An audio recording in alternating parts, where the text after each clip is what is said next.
Hello everyone, क्या आप एक ऐसे कंपाउंड का नाम बता सकते हैं जो आपके सामने यहाँ दिखाई दे रहा है? क्या लिखा हुआ है? एक्स। क्या किसी की याद आ गई आपको? अपनी एक्स का नाम नहीं बताना है। इस एक्स का नाम क्या होगा? इस एक्स को केमिस्ट्री की भाषा में हम लोग क्या बोला करते हैं? आइए सीखते हैं। तो हम लोग को आईयूपीएसी नेम लिखना है इस कंपाउंड का। तो आईयूपीएसी नेम लिखने के लिए आपको मालूम है, सबसे पहले मेन चेन का सिलेक्शन करते हैं। तो यहाँ पर आप मेन चेन, कोई भी कार्बन चेन को, लॉन्गेस्ट कार्बन को सिलेक्ट कर सकते हैं। हमने इस कार्बन को मेन चेन सेलेक्ट कर लिया, तो 3 कार्बन का आपका मेन चेन आ गया। इसके बाद क्या करेंगे? सेकेंड काम करते हैं हम लोग, नंबरिंग किया करते हैं। तो आप चाहे नंबरिंग इधर से करेंगे या फिर इधर से, दोनों साइड से नंबरिंग सेम है।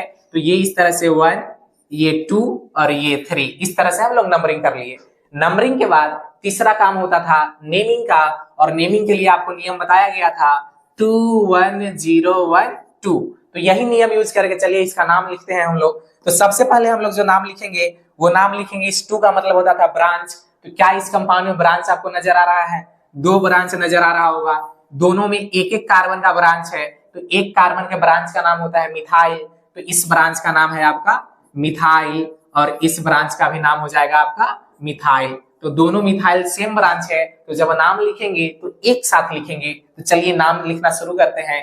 पहला ब्रांच 2 पर, दूसरा ब्रांच भी 2 पर है, तो 2,2, 2 है तो डाई मिथाइल। इस तरह से ब्रांच का नाम खत्म हो गया।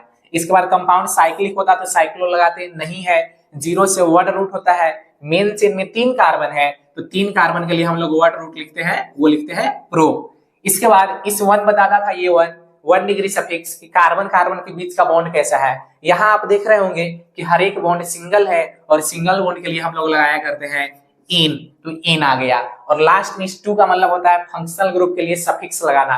इस कंपाउंड में कोई भी फंक्शनल ग्रुप नहीं है, तो इस कंपाउंड का नाम यहीं तक लिखेंगे। तो नाम आपके सामने आ गया। नाम क्या हो गया इस कंपाउंड का? 2,2 डाई मिथाइल प्रोपेन। शायद आप समझे।